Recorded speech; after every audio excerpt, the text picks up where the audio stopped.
Bismillahirrahmanirrahim. Assalamualaikum warahmatullahi wabarakatuh. Teman-teman saya hormati dan hamba Allah mengakan.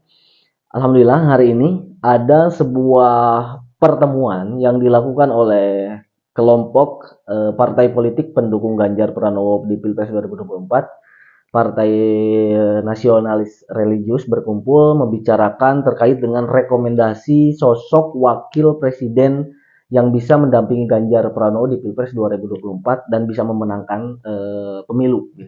Nah, yang menariknya adalah pertemuan ini justru dilakukan biasanya kan terbuka nih. Hari ini dilakukan secara tertutup, tidak ada media yang meliput, tidak ada sekjen dan ketua DPP yang ikut. Artinya full, hanya 4 ketum partai. PDI Perjuangan, Partai Persatuan Pembangunan, Hanura, dan juga Perindo. Yang lebih menariknya lagi adalah yang dibicarakan tentu wakil presiden yang bisa memenangkan kontestasi di Pilpres 2024. Yang lebih menariknya justru hari ini juga ternyata sudah dibentuk ketua tim pemenangan Ganjar Pranowo skala nasional. Dan saya pernah menyampaikan di video sebelumnya, harapan saya justru Erick Thohir. Ternyata hari ini ketua tim pemenangan Ganjar Pranowo itu jatuh pilihan kepada Pak Arsyad Rashid yang secara kompetensi dan kapasitas memang memadai. Beliau sebagai ketua umum Kadin Indonesia, dan ini sesuai dengan jargonnya atau visi misinya Ganjar Pranowo, percepatan ekonomi ke depan begitu. Dan wakilnya itu adalah Pak Andika Perkasa, mantan Panglima TNI yang sebelum-sebelumnya itu sudah digadang-gadangkan sebagai wakilnya Ganjar. Dan ini mengejutkan juga, ternyata berarti Ganjar sudah kecil kemungkinan untuk didampingi oleh Pak Andika Perkasa. Nah, tinggal ada beberapa nama yang sudah mengerucut kalau Pak Andika Perkasa sudah tidak memungkinkan untuk menjadi wakilnya Pak Ganjar. Teman-teman saya banggakan, Profesor Dr. Burhanuddin Muhtadi sering mengatakan 3 strategi yang biasanya dilakukan baik di pemilihan bupati, wali kota, gubernur, termasuk juga pilpres. Nah, dari tiga strategi itu, Profesor Dr. Muhtadi pernah mengatakan, pertama strategi komplementer, yang kedua strategi penetrasi kandang lawan, yang ketiga adalah strategi mobilisasi basis. Ini cukup menarik dan hari ini kita bisa sedikit agak kupas, analisa sedikit-sedikit. Kira-kira siapa sosok yang bisa melengkapi ketiga strategi ini? Pertama adalah strategi komplementer. Komplementer itu biasanya misal ya, Ganjar Pranowo itu kuatnya di Jawa Tengah dan juga Jawa Timur. Sedangkan Ridwan Kamil ataupun Anies Baswedan itu di Jakarta itu kuat gitu. Anies di Jakarta misal kuat, atau Ridwan Kamil di Jawa Barat kuat. Maka jika Ganjar Pranowo ingin menggunakan pendekatan dengan menggunakan strategi komplementer, Ganjar tinggal tinggal meminang Anies atau tinggal meminang Ridwan Kamil, udah gitu selesai. Dan itu saya kira untuk Anies sepertinya karena sudah mendeklarasikan Mohaimin Iskandar, otomatis tidak mungkin Ganjar Pranowo bisa meminang Anies Rashid Baswedan. Yang kedua berarti tinggal satu nama nih, jika pendekatannya komplementer, atau juga Ibu Khofifah lah ya, Ibu Khofifah di Jawa Timur. Jadi 3 lah ya, 3 nama, berarti Khofifah, Ridwan Kamil, Anies Baswedan. Anies Baswedan sudah tidak mungkin karena sudah punya Mohaimin Iskandar. Tinggal 2 berarti, Ibu Khofifah dan juga Ridwan Kamil. Oke, inventarisir dulu namanya, tinggal kelebihan dan kekurangan. Ada nggak calon dari kedua tokoh ini yang minim isu sehingga tidak ada celah untuk diserang oleh pihak lawan. Yang kedua, coba deh gunakan strategi lain, misal pendekatan dengan penetrasi lawan. Penetrasi lawan itu misal gini, kita lihat lawan yang hari ini muncul berpotensi menjadi lawan Ganjar siapa? Ada Prabowo, ada Anies, atau ada siapa lagi yang lain.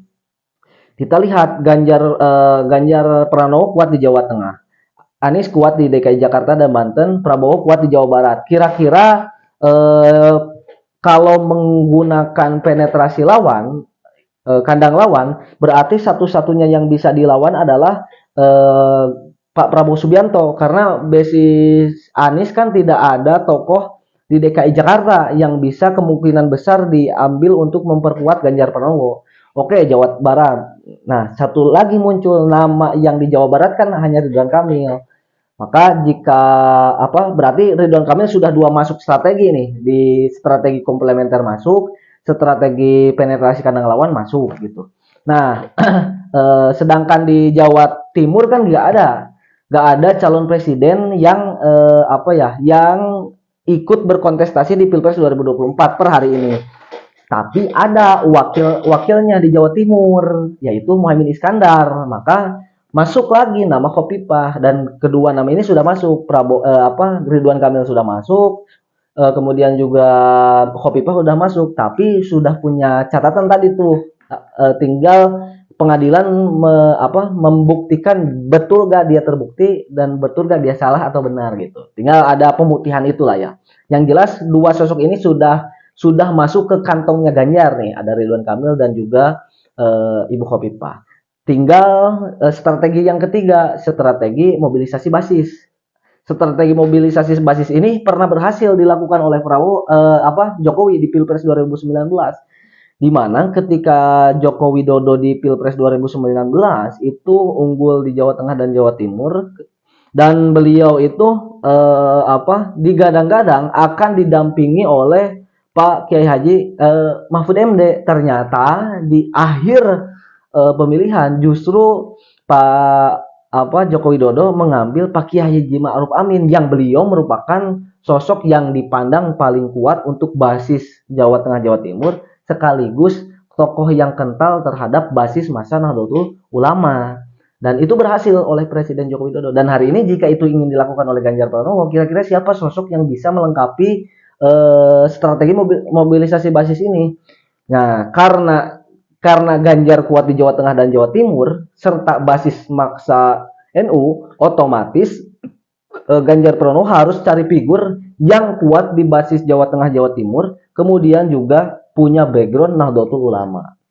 Nah, saya ingin menawarkan pertama sosok yang bisa melengkapi itu adalah Ibu Khofifah. Berarti Ibu Khofifah udah tersebut 3 kali ya. Di strategi pertama Ibu Khofifah masuk, strategi kedua masuk, strategi juga masuk, ketiga juga masuk karena beliau sebagai Gubernur Jawa Timur.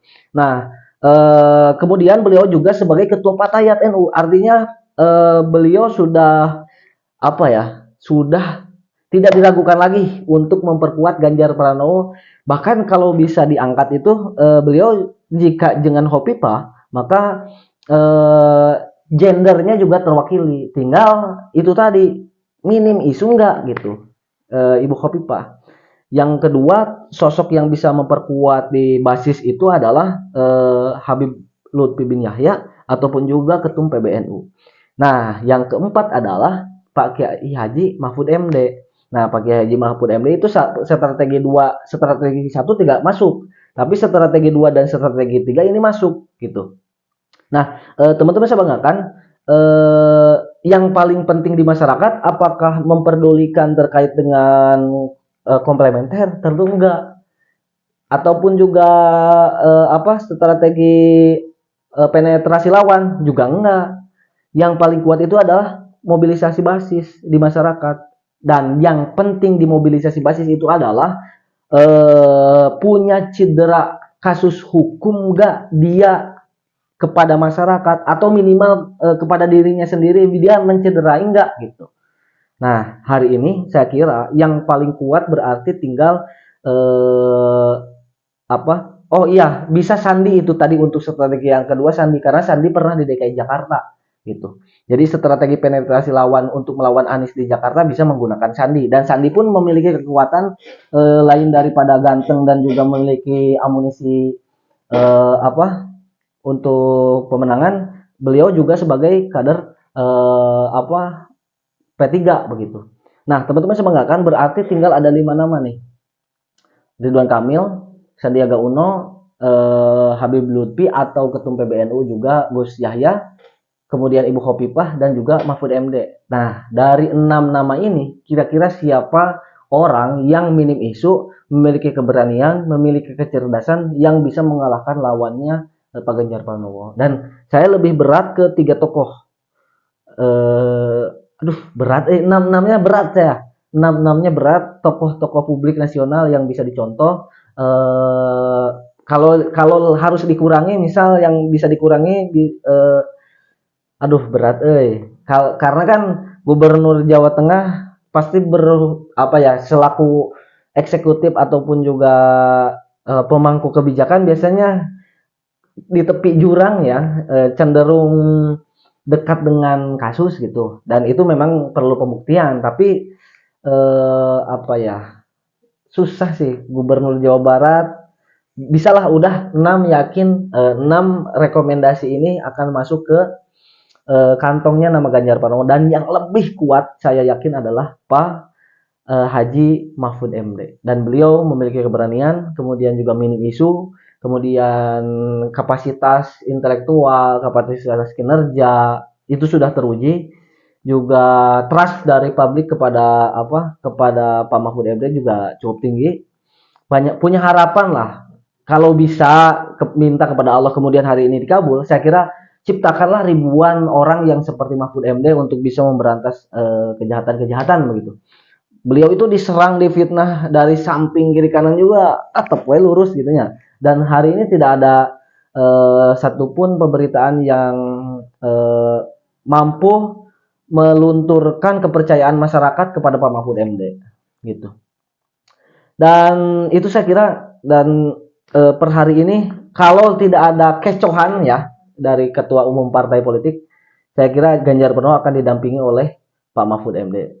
Selain juga kebiasaan dari karakter PDI Perjuangan yang tidak menjadikan wakil presidennya orang yang lebih muda, itu biasanya PDIP memiliki karakter orang yang memiliki integritas tinggi dan orang yang lebih tua gitu. Karena peluang PDIP biasanya walau alamnya di daerah-daerah biasanya ketum PDIP mah calon bupati misalnya wakilnya tuh orang yang lebih tua. Model Pak Gibran, wakilnya pasti lebih tua di Gibran. Model di Pangandaran Pak Jaja Wiradinata, wakilnya pasti lebih tua di Pak Jaja Wiradinata, Pak Haji Adang kan almarhum.